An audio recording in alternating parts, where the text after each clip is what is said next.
Hello et bienvenue dans cette vidéo. On est du coup avec Greg à Mulhouse en pleine visite de chantier de ton projet. Merci Greg de nous recevoir chez toi dans ton immeuble. Est-ce que déjà tu peux te présenter Ouais, moi, je m'appelle Grégory, j'ai 41 ans, je travaille en banque et je vis, pas à Mulhouse exactement, mais à proximité de la frontière suisse, à Saint-Louis, à 25 km d'ici. Ok.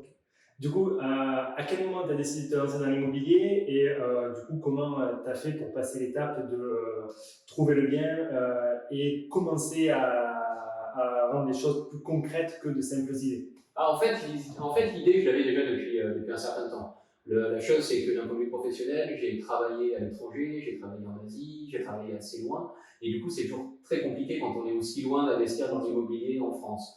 Et du coup, maintenant que je me suis relocalisé en France, je me suis dit, voilà, non, c'est le moment de le faire, quoi.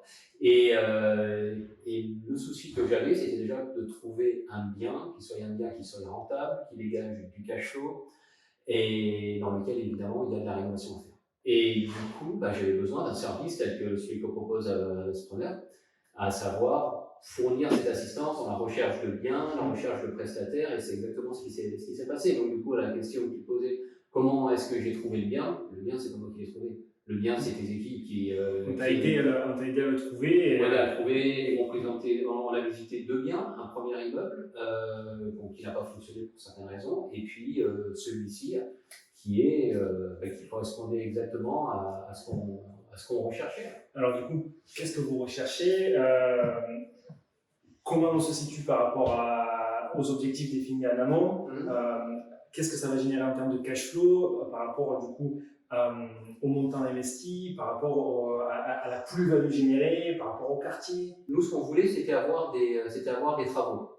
On voulait acheter pas cher et avoir beaucoup de travaux à faire. Voilà, parce que le bien a été acheté par une SCI, donc du coup, on est une SCI AIS, donc voilà, on veut maximiser l'aspect fiscal de ce type d'investissement. Donc ça fait partie des critères qui étaient vraiment primordiaux pour nous. Et donc on a trouvé ça, et maintenant en fait, on part sur un total de 7 appartements. On va en louer 4 en meublé, donc avec des bails de 1 an, renouvelables, et 3 en Airbnb, de manière à pousser et booster la rentabilité au maximum de l'investissement. Donc l'idée, si les 3 appartements à Airbnb tournent bien, ce sera à terme de faire tourner l'ensemble de l'immeuble en Airbnb. Et par rapport à ça, si on a une localisation qui est plutôt intéressante, dans le sens où on a le centre-ville de Mulhouse qui a grand max 10 minutes à pied, mais vraiment cœur de ville historique, et on est à 10 minutes de la gare. Et la gare de Mulhouse, ça veut dire que la Suisse est à 7 minutes, pardon, est en train direct 16 minutes. Ce qui veut dire qu'on a potentiellement, avec une offre de meublé comme ça, et bien meublé, une clientèle de locataires qui seraient des frontaliers. Et les frontaliers ont tout le temps besoin de ce type d'appartement, à savoir des petites surfaces. Nous, c'est ce qu'on a ici, on n'a que les 2 pièces. Et voilà, donc les 2 pièces totalement rénovées et bien meublées pour correspondre à ce qu'on peut voir la clientèle locale. Ok, donc le but, ça va être de générer un maximum de cash flow. En location longue durée, on est dit plus ou moins, on est à 3 700 € de loyer par mois en location longue durée. On va avoir beaucoup plus, puisque du coup, l'annuité ici, c'est quand même au-delà des 70 €, ce qui va permettre de faire un maximum du coup, de chiffre d'affaires, dépassant facilement donc en un sens les 2 000 € de cash flow net une fois que tout sera payé. Les travaux, tu as parlé qu'il y avait beaucoup de travaux, comment ça s'est passé? Les travaux, ça s'est très très bien. Alors, on est encore en travaux, mais jusqu'à maintenant, ça se passe très bien. On a eu la chance, et encore une fois, parce que nous, quand je dis nous, c'est moi et mon épouse, parce qu'on est à 2 sur ce projet. En fait, on est arrivé ici, on connaissait personne. On n'avait aucun réseau d'agents immobiliers, aucun réseau d'artisans, et Dieu sait qu'il y a des bons artisans, c'est compliqué à trouver. Et il faut encore, au même titre que le bien, l'agence immobilière, Spreneur nous a trouvé des artisans qui travaillent avec nous. Et ça rend la chose relativement simple en toute honnêteté, parce qu'on a vraiment la chance, on a vraiment tombé sur des super artisans. Ils bossent vite, ils bossent bien, ils tiennent les délais.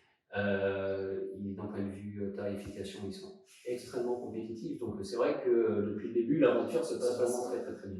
Le fait d'avoir un réseau, ça permet de trouver les biens facilement et on peut vraiment vous aider à trouver les biens rapidement, à les faire financer encore aujourd'hui grâce, toujours pareil, à ce réseau et évidemment à faire les travaux de la meilleure manière que ce soit grâce à ce réseau-là. Ouais, exactement. Et après, voilà, je vais juste conclure rapidement là-dessus. C'est vrai que pour le coup, c'est un vrai produit clé en main. C'est un vrai produit clé en main, clairement. Je veux dire, de la recherche, de l'identification du bien jusqu'à la mise en location. Et moi, après, voilà, ce qui m'a donné envie de travailler avec vous, c'est de tes vidéos dans lesquelles en fait, tu présentais le pourquoi du comment tu t'es lancé dans l'immobilier et tu